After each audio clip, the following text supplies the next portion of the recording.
అయినాడు సతీష్. ఇప్పటికే ఈ వారం నామినేషన్కి సంబంధించి ఎట్లా ప్రాసెస్ ఉంటుంది, ఎవరు వచ్చే ఛాన్స్ ఉంటుందని నా అనాలిసిస్ జర్నలిస్ట్ సతీష్ ఛానల్లో అప్లోడ్ చేశా. ఆ వీడియో చూడండి. అట్లాగే ఈ వీడియో చూసే ముందు ఒక లైక్ చేయండి. మిడ్ నైట్ టాక్స్ అయితే చాలా ఇంట్రెస్ట్గా ఉన్నాయి. ఎవరి గేమ్ ఎట్లా ఉంది అనేది ఈ అర్ధరాత్రి ముచ్చట్లలోనే మనకు బయటపడుతుంది. దాని గురించి మాట్లాడుకుందాం. చాలా ఇంట్రెస్టింగ్ కాన్వర్జేషన్ అయితే జరిగింది.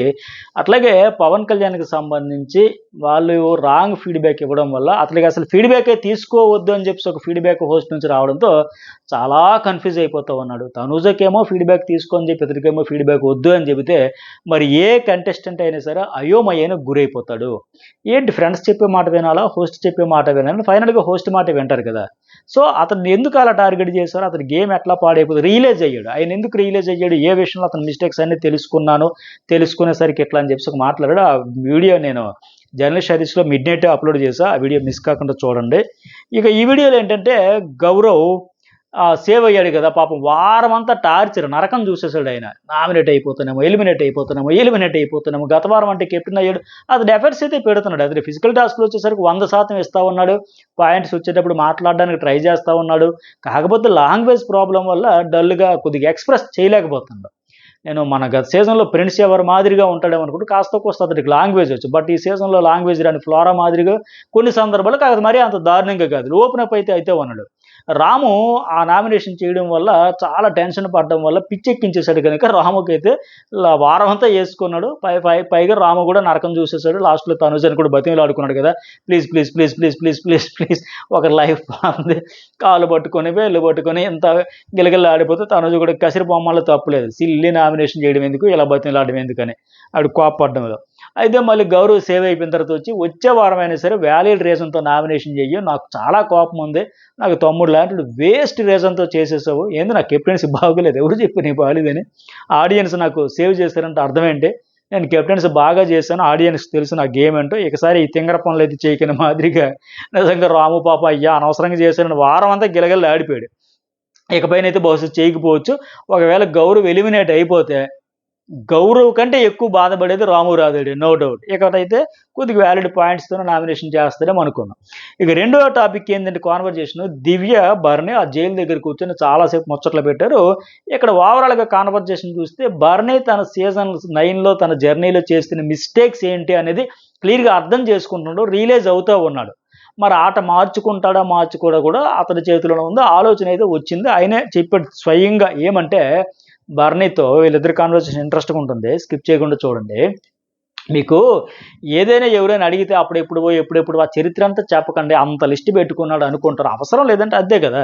ఇప్పుడు నేను నాగార్జున గారు అడిగింది ఏంటి, సింపుల్గా నేను కూడా సింపుల్గా ఎగ్జాంపుల్స్ చెప్పేస్తా. లాస్ట్ దివ్య తనూజ ఉండేటప్పుడు నీ సపోర్ట్ ఎవరికి, ఒకటే ప్రశ్న ఒకటే ఆన్సర్, తనూజాకి లేదా దివ్యకి, అంతే సింపుల్ తగ్గొట్టచ్చు. కానీ నా ఫస్ట్ ప్రయారిటీ ఇమాన్యుయల్ సార్, రెండో ఆప్షన్ నిఖిల్ సార్, మూడో ఆప్షన్ తనూజ సార్, నాలుగో ఆప్షన్ రాము సార్, ఇంత ఎందుకు లిస్టు, ఇదే అనవసరమైన కాంప్లికేషన్. అప్పుడు ఆ 7 లిస్ట్ చదివాడు అప్పుడు ఏమనిపిస్తుంది, 5 లిస్ట్ చదివాడు అప్పుడు ఏమనిపిస్తుంది, ఓహో ఇతనికి నేను లాస్ట్ ఆప్షన్, 5వ ఆప్షనా, ఓహో నేను ఇతనికి 4వ ఆప్షనా, ఇలాగే కదా అనవసరంగా పెంచుకోవడం. ఇద్దరిలో 1 or 2, ఏ ఆర్ బి, ఏ లేదా బి, సింపుల్ అయిపోయింది కనుక వ్యాసమంతా ఎందుకు. అలాగే ఇంకోటి ఏమంటాడు, కళ్యాణ్తో కూడా అడిగారంట బర్నే, దివ్యతో చెబుతాను, నేను రమ్మంటే నువ్వు రాలేదు కదా, నీ కంటెంటర్ నేను ఎట్లా పెడతానని చెప్పాను, నువ్వు కంప్లీట్గా లోలో ఉన్నప్పుడు కూడా నేనే నీ పక్కన ఉన్నానని కూడా చెప్పాను, అతనికి నేను లో అయ్యేటప్పుడు భుజం కాశాను, సపోర్ట్ ఇచ్చాను, కొద్దిగా ఎంకరేజ్ చేశానన్న మాదిరిగా చెబితే ఇక్కడ దివ్య ఒక మంచి అడ్వైజ్ ఇచ్చింది అతనికి బర్నీకి. మీరు అవన్నీ గుర్తు చేయకండి. ఇప్పుడు కళ్యాణ్కి, డీమోన్కి, రీతుకి, సంజనకి నేను అది హెల్ప్ చేశాను, ఇది హెల్ప్ చేశాను, ఇట్లా సాక్రిఫైస్ చేశాను, ఎందుకు పదే గుర్తు చేస్తారు, వాళ్ళకి ఇష్టం ఉండట్లే, నచ్చట్లే, మీరు హెల్ప్ చేశారు వదిలేయండి. ఆ హెల్ప్ వేరే విధంగా ఆయన ఎప్పుడైనా మీకు వస్తుందంటే ఇది ఎగ్జాక్ట్లీ పర్ఫెక్ట్ పాయింట్. ఇప్పుడు సంజన విషయంలో ఒకసారి చెప్పొచ్చు, 2 సార్లు చెప్పొచ్చు, పదే రీతు అంత హెయిర్ సాక్రిఫైస్ చేసిన అమ్మాయి ఒక్కసారి కూడా టాపిక్ ఎత్తల.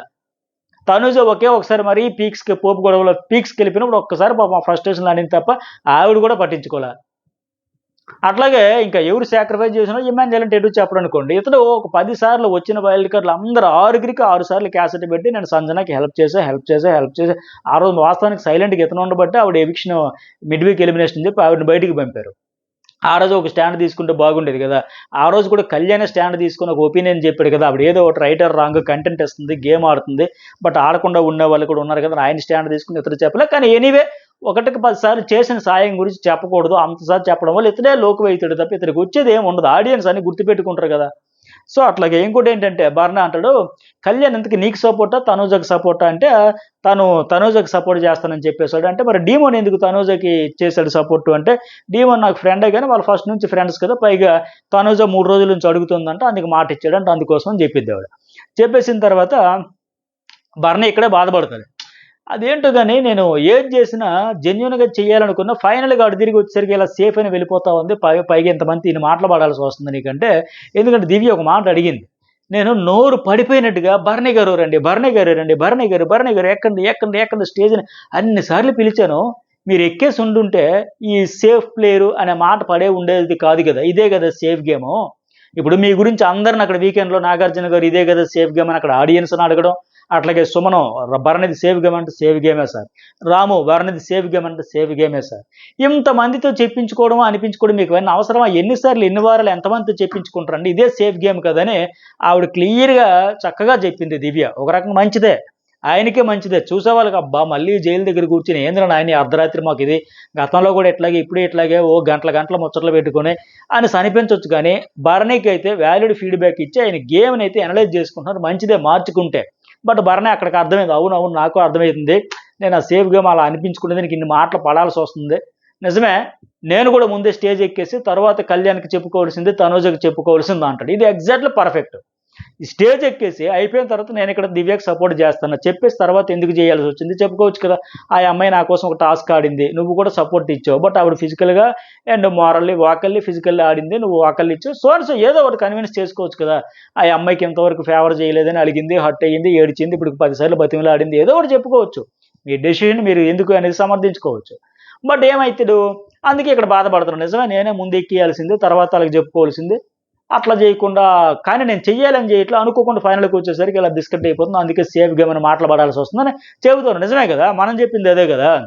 ఇప్పుడు ఎందుకంటే దివ్య ఇంకో మాట ఇక్కడ ఏమంటుందంటే, మీ వల్ల ప్రతిసారి నాకు లాస్ట్ దశలో పోవాల్సొస్తుందేమో అని భయమేసేస్తుందండి. ఇక్కడ నేను లక్కీగా నాకు అదృష్టం కలిసొచ్చి ఫేవర్ ఏదో దక్కింది కాబట్టి సరిపోయింది.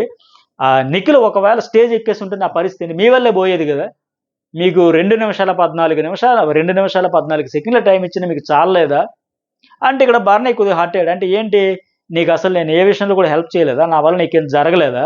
అని ఇక్కడ అసలైన సీక్రెట్ రివీల్ చేసాడు భరణి. అంటే నా వల్ల నీకు అన్ని విషయాల్లో కూడా ఎంతో కొంత హెల్ప్ అయితుంది. కెప్టెన్ అవ్వడానికి ఎంతో కొంత నా వల్ల సాయం అవ్వలేదనుకుంటున్నావా ఏంటి? నా ప్రయత్నం నేను జరిగిందమ్మా. జరగకుండా నువ్వేం అయిపోవాలి పెద్ద అంతా ఏదో క్రెడిట్ నీదే అన్న మాదిరిగా చెప్పలేకపోయినా ఇండైరెక్ట్ చెప్పాడు. ఎంతో కొంత హెల్ప్ అయిందంటే అప్పుడు దివ్యకి లైట్ వెలిగింది.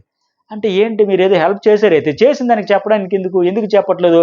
బట్ మీరైతే నాకు టెన్షన్‌లో పెట్టేసారు కదా! కంటెండర్ అవుతానో అవనని లెక్క.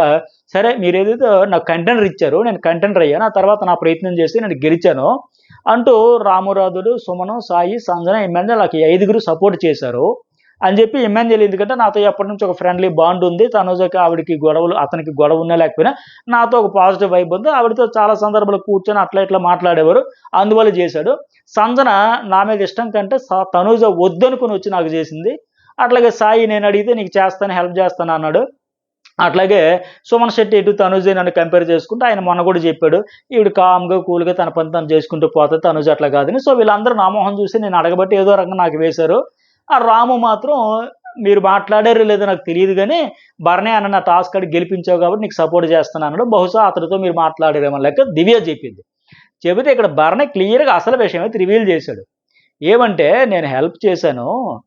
సాయికి అడిగినా నువ్వు కంటెండర్ చేశాడో లేదో అవునో కాదు గానీ, సాయికి కూడా నువ్వు అడిగితే చేశాడో లేదో అని నువ్వు చెబుతాను నువ్వు అడిగేవాడు చేశాడని. బట్ అసలు విషయం ఏంటంటే, భరణి ఎంత గేమ్ ఆడాడంటే ఇక్కడ, తెర వెనుక పావులన్నీ కదిపి దివ్యకి ఆ సపోర్ట్ అంతా తేవడంలో కీలక పాత్ర పోషించాడంట.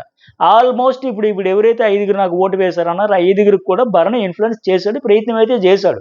కానీ ఆ విషయం బయటికి చెప్పడు. ఇప్పుడు ఈ అమ్మాయి అడిగేటప్పుడు చెబుతా ఉన్నాడు. ఏమంటే, సాయి నువ్వెవరికి ఓటు చేస్తావు? ఎవరికి చేస్తావు? దివ్యకి సపోర్ట్ చెయ్యి అని నేను చెప్పాను. చెబితే అన్న నువ్వు నన్ను కంటెండర్ చేసావు. నువ్వు చెప్పిన తర్వాత నన్ను ఎందుకు కాదంటున్నావు? సరే నేను దివ్యకే ఓటేస్తానని సాయి చెప్పాడు. అది మరి నేను హెల్ప్ చేసింది కాదా? అని చెబితే దివ్యకైతే మబ్బులు వీడిపోయాయి. కళ్ళు తెరుచుకొని అవునా ఇంత గేమ్ నడిపారా తెర వెనక. అదొకటోది అయిపోయావు. ఇమ్మాన్యుయల్ నువ్వెవరికి చేస్తావు అంటే, అన్న నువ్వు సరే హ్యాపీ ఫీల్ అవుతావు అన్న దివ్య కన్నా సపోర్ట్ అని ఆయన కూడా చెప్పాడంట. సో అక్కడ కూడా తన ప్రయత్నం చేశాడు. ఇక సంజనాను కూడా ఈయన అడిగాడు. సంజన గారు ప్లీజ్ అండి హెల్ప్ చేయండి అంటే, ఓకే భరణి గారు నాకు ముగ్గురు ఆప్షన్ ఉన్నారు. మీకు చేస్తా అట్లాగే దివ్య కూడా చేస్తాను ఆవిడ కూడా చెప్పింది. ఇట్లా చెప్పిన తర్వాత సరే నువ్వు ఇంకా నమ్మకపోతే సాయి రా అని పిలిస్తే దివ్య అవసరం లేదులేండి, వద్దులేండి, అర్థమైందిలేండి, ఎందుకు మీరు చేసి నేను నమ్ముతాను కదా, నమ్మకం ఉంది కదా, మళ్ళీ ప్రత్యక్ష సాక్షి లేదు అంటే భరణి డైరెక్ట్ చెప్పొచ్చు కదా, ఈ డొంక తిరుగుడితో చెబుతాడు. ఇక్కడ దివ్యకు మరి అంత చేసినప్పుడు ఎందుకండి చెప్పరు, నాకెందుకండి టెన్షన్ పెట్టడం, అంత ట్రై చేసి ఎందుకు ఓపెన్ అవ్వరు అని చెబుతూ ఉంటే భరణి ఇదే విషయం, ఈ టాపిక్ కాన్వర్జేషన్ అంతా తనూజకు చూపిస్తే ఏమైపోతాడు. దీన్నే సేఫ్ గేమ్ అంటారు. ఏముంది, తన గేమ్ తను ఆడుతున్నాడు, తన ఆట తను ఆడుకునేటప్పుడు ఇంతమందికి ఇన్ఫ్లుయెన్స్ చేసి మోటివేట్ చేసి సపోర్ట్ అడిగినప్పుడు నేను దివ్యకి సపోర్ట్ చేస్తానని తనూజకి చెప్పేసి ఒక్క మాటతో అయిపోయింది కదా. అటు వెళ్ళాలా, ఇటు వెళ్ళాలా, అటు వెళ్ళాలా, ఇటు వెళ్ళాలా ఊగిసలాడుతూ బ్యాక్గ్రౌండ్లో నువ్వు బ్యాక్గ్రౌండ్ అంతా ఈవిడికి సపోర్ట్ చేసి మళ్ళీ తనూజ ముందుకు వచ్చి అంటే ఇలా ఇలా నీళ్లు నమ్ములుతూ చేతులు నిలుపుకుంటూ ఇలా చేస్తే మరి ఏమవుతుంది, సేఫ్ గేమ్ కింద ఎక్స్పోజ్ అయ్యింది కదా. మళ్ళీ నాకు చెయ్యాలని లేదు కానీ చేస్తానంటే ఒక స్టాండ్ తీసుకోవడానికి ఎందుకు అంత మొహమాటం. నువ్వు ఇంతమందికి సపోర్ట్ చేయమని చెప్పిన తర్వాత ఆ ఒక్క విషయం పునః అందరూ చెప్పక్కర్లే, నువ్వు ఇమీడియట్గా కూడా జంప్ చేసేది అయిపోయేది కదా.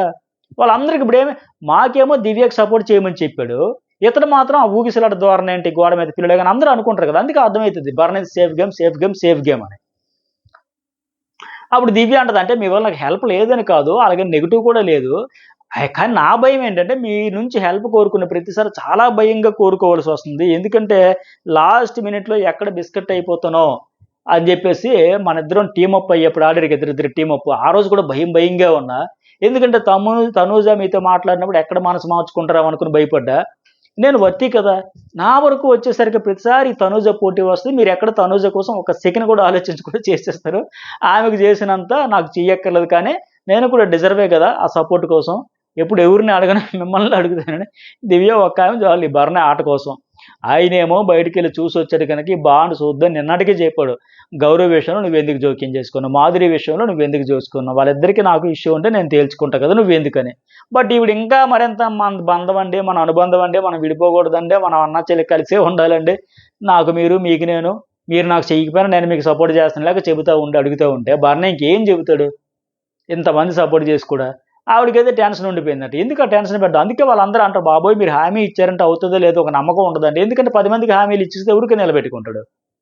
ఇక్కడ మళ్ళీ చెబుతాడు నాకు జెన్యున్గానే ఉండాలి ఆడాలి అనుకుంటాను, సేఫ్ ఉండకూడదు కాకూడదు అనుకుంటా, కానీ ఫైనల్గా ఇలాగ అయిపోతున్నాను, ఎందుకంటే ఆ మనస్తత్వం అట్లాంటిది, మెతక ధోరణి, ఫట్మని చెప్పలేడు, వాళ్ళు బాధపడతారు వీళ్ళు బిగ్ బాస్ హౌస్లో వాళ్ళు బాధపడతారు వీళ్ళు బాధపడతారు అంటే ముందుకు వెళ్ళదు, సాగదు ఆట. అరే మంచోడు అన్న టైటిల్ వస్తుంది తప్ప రేలంగ మామయ్య టైటిల్లో వస్తుంది తప్ప బిగ్ బాస్ టైటిల్ రాదు, ఈ నేచర్ వదిలేయాలి ఆయన. ఎవరో అనుకుంటే ఏంటి, నా ఒపీనియన్ నాది, నేను చెప్పాలనుకుని చెప్పాను, నేను సపోర్ట్ చేయాలనుకుని చెప్పా, అట్లా ఉంటే బాగుండేది. పైగా ఇంక దివ్య ఇంకొక అమాయకంగా మరొక ప్రశ్న వేస్తుంది, అదేంటోనండి భరణయ్య గారు మీరు ఎవరితో క్లోజ్గా ఉన్నా ప్రాబ్లం లేదు కానీ మీరు నాతో వచ్చేసరికి క్లోజ్గా ఉండేసరికి ఎందుకు అలాగా అంటున్నారో అర్థం కావట్లేదు, నేను బయటికి వెళ్తే తప్ప తెలియదేమంట. ఎందుకు అర్థం కావాలమ్మా, భరణి అనేసరికి నువ్వే ఒకరితో పుచ్చుకొని ఆయనకి మాటలు రావు, ఆయన మాట్లాడలేనట్టుగా అన్నీ నువ్వే దూరిపోతూ ఉంటే మరి ట్యాక్స్ వేయరా, వేయకపోతే లేదు లేదు దూరంగా ఉన్నావంటారా, నువ్వే కదా దూరిపోతావు ప్రతి దాంట్లో. ఆ తర్వాత ఇంకోటి ఏంటంటే దివ్య తనూజ సుమన్ శెట్టితో చెబుతుంది బాత్రూమ్స్ బాగా క్లీన్ చేసుకోండి, బాగా చేయకపోతే ఎగ్స్ లాక్కుంటుందంట.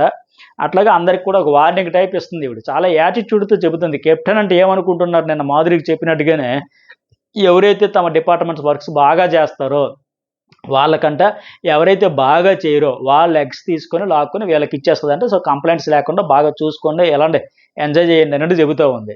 అసలే ఫుడ్ కోసం అల్లాడిపోతూ ప్రోటీన్ కోసం ఆ ఎగ్స్ కోసం వాళ్ళు ఆవురావురమంటే చూసేవాళ్ళు అంట, పనిష్మెంట్ కింద ఎగ్స్ లాక్కుంటాను మీవి లాక్కుని వాళ్ళకి ఇచ్చేస్తానంటే గొడవలు అయిపోతే ఈ వారం ఎవడు కెప్టెన్ కనుక నామినేషన్ చేయకపోయినా వచ్చే వారం ఉతికి ఆరేసేస్తారు. ఈ విషయంలో నాకు అస్సలు నచ్చలేదమ్మో బాగాలేదమ్మో ఫుడ్తో ఆటలేంటే లేక. సో ఇవి mid night talks live updates, అట్లాగే ఆపరేషన్ కళ్యాణ్ గురించి స్పెషల్ వీడియో మిస్ కాకుండా చూడండి. ఇంకా నామినేషన్ వీడియో కూడా అనలైజ్ చేసా. ఈ వీడియోకి ఎంతవరకు లైక్ చేయని వాళ్ళు లైక్ చేయండి, జర్నలిస్ట్ ఎడిషన్ న్యూస్ బోల్ 2 ఛానల్స్ కూడా మెసేజ్ పెట్టండి. మరి మీకేమనిపించింది, భరణి గారు నిజంగా సేఫ్ గేమ్ ఆడుతున్నారా లేదా, ఆడితే ఆడుతున్నారని మెసేజ్ పెట్టండి, ఆడకపోతే ఆడట్లేదని కూడా కామెంట్ అయితే చెయ్యండి. ఇంకా